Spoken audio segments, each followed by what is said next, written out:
All right, let's dive right in. Today, we're going to tackle a huge idea, a philosophical critique that really shakes the foundations of what we even mean when we say the word truth. We're going to explore the argument that what we so often call objective fact might actually be something much, much more personal. So, I want you to think about something for a second.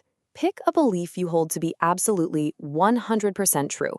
Could be a moral rule, a political stance, anything.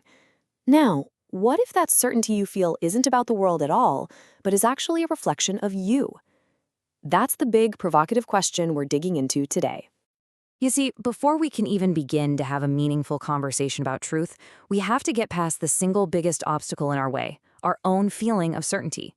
And that roadblock, well, it has a name: dogma. It's the starting point for almost all rigid, unquestioning thought. So, what is dogma, really?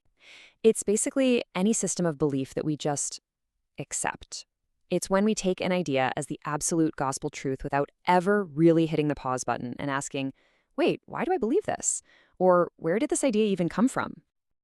And this is how you can spot dogma out in the wild. First, it's almost always dressed up as some universal truth that's supposed to apply to everyone, everywhere, for all time.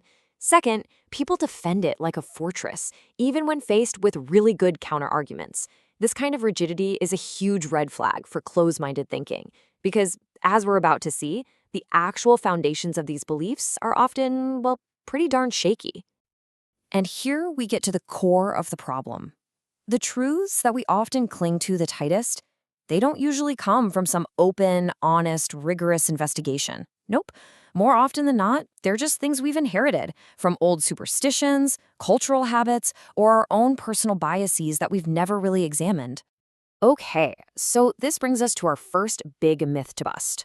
We're often taught to think of truth as something that's just out there, something we have to find or discover. But what if that's the wrong way to look at it? What if truth is something we actually create? So on the left, you've got the classic view.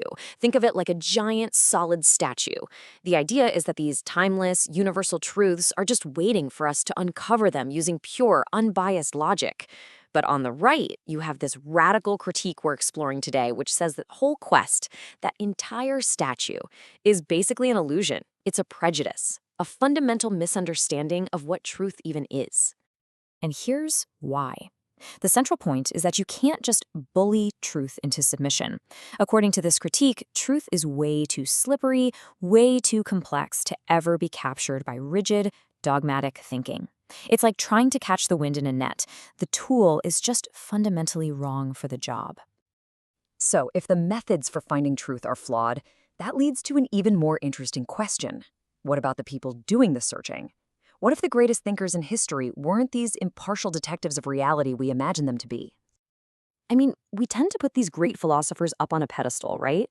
We see them as these purely logical machines, totally detached from their messy human lives. But this critique forces us to ask a really uncomfortable question. What if their grand universal theories are actually deeply personal? And boom, there it is, the punchline. This argument claims that a philosopher's life's work isn't a map of objective reality. It's more like an unintentional autobiography. A confession, often unconscious, of their own biases, their own desires, their own psychological makeup. Just think about that for a second. These massive, abstract ideas about the nature of the cosmos or the meaning of life, they aren't born in some sterile intellectual lab. They're tied to the very real, very human, and often very messy parts of a thinker's life: their childhood, their heartbreaks, their health, their secret hopes and fears. So how do they get away with it? How does a personal feeling get transformed into a universal truth? Well, they dress it up. They take a pre-existing conviction, something they already feel is true, and then build an elaborate, logical-sounding system around it, using all this fancy intellectual language to hide where it really came from. And this, of course, brings it all right back home to us. Because if even the most brilliant, dedicated seekers of truth are profoundly shaped by their own subjective lives, we have to ask ourselves, what about our truths? Where do our most cherished beliefs really come from? Okay, to make this idea a little less abstract, let's apply it to something that affects every single one of us: morality. We tend to think of right and wrong as this fixed set of cosmic laws.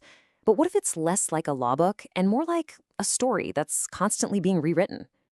This table just lays it out so clearly. On the one hand, you've got the dogmatic view. Morality is this universal law, written in stone, handed down from on high. But then you have this other view which says, no, morality is a human invention. It's a story we tell ourselves that grows out of our specific needs and conditions. It's not absolute. It changes dramatically from one culture to the next and over time. I mean, think about it. Debates today over things like animal rights or AI ethics, these aren't settled by ancient texts. They're the next chapter in a story we are literally writing right now. All right, so if philosophy is a confession and morality is a story, where does that leave us? This brings us to the final, and I think most powerful piece of the puzzle, the idea that perspective isn't the problem. Perspective is everything.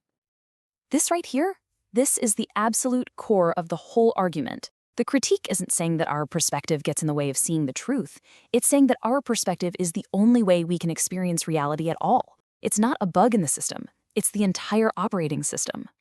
And because perspective is so fundamental, it means we can never ever get a completely unfiltered, objective view of the world. Everything we think we know, from grand philosophical systems to basic scientific facts, is filtered through our very human lenses. And those lenses are always colored by our biases, our hopes, and our values. And this leads to a really wild reversal.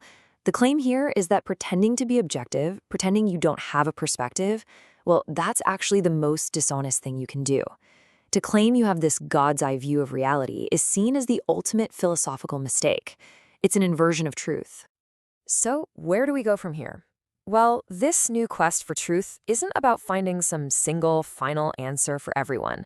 It's about, number one, recognizing that every truth out there is serving someone's perspective. Number two, it's about having the guts to really ask where our own beliefs came from. And finally, number three, it's about embracing interpretation. Not as a failure to be objective, but as an honest, authentic act of owning your viewpoint and the values that shape it. And that leaves us with one final, very personal question to chew on. If philosophy is a confession and truth is always an interpretation from a certain perspective, then you have to look at your own life and ask, whose truth are you living? Is it a story you just inherited without thinking? Or is it a story you have consciously, actively chosen for yourself?